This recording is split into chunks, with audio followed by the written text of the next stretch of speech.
Good morning, St. Francis. Good morning, people of God. It is Monday, the 14th day of March 2022. It is Monday of the second week of Lent. It is our second day of Eastern Daylight Savings Time. It is the 9th day of Lent. Coming to you from morning drop-off once again here at our school, the Franciscan School, our glorious, wonderful school, the Franciscan School. Our 8th graders have returned from Washington, D.C. This is their first day back in classes once again. Our readings for today, Daniel, the book of Daniel. It is the one of the few passages that speaks of sorrow for sinfulness and for disobeying God's commands and for doing wrong and things like that. And again, it's coming out of the context of exile.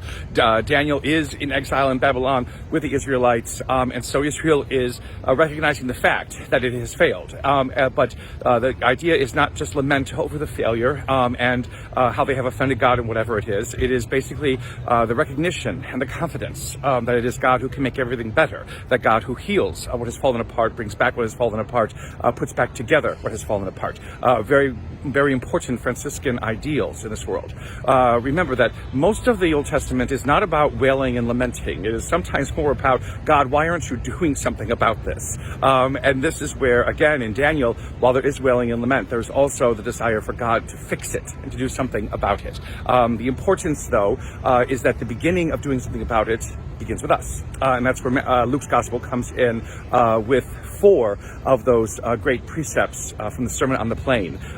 Love has already been spoken about, and so this is about forgiveness and giving and being merciful and not judging. Again, to act in those ways, which are the epitome of love, the heart of love in this world, allow us to begin to see the world put back together again and put back on course, the course that God directs it to, the course that God has ordained it to observe and to follow, the course that leads to new life and to new hope.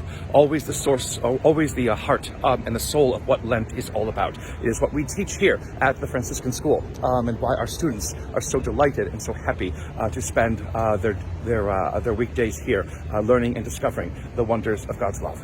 And may the Lord give you his peace.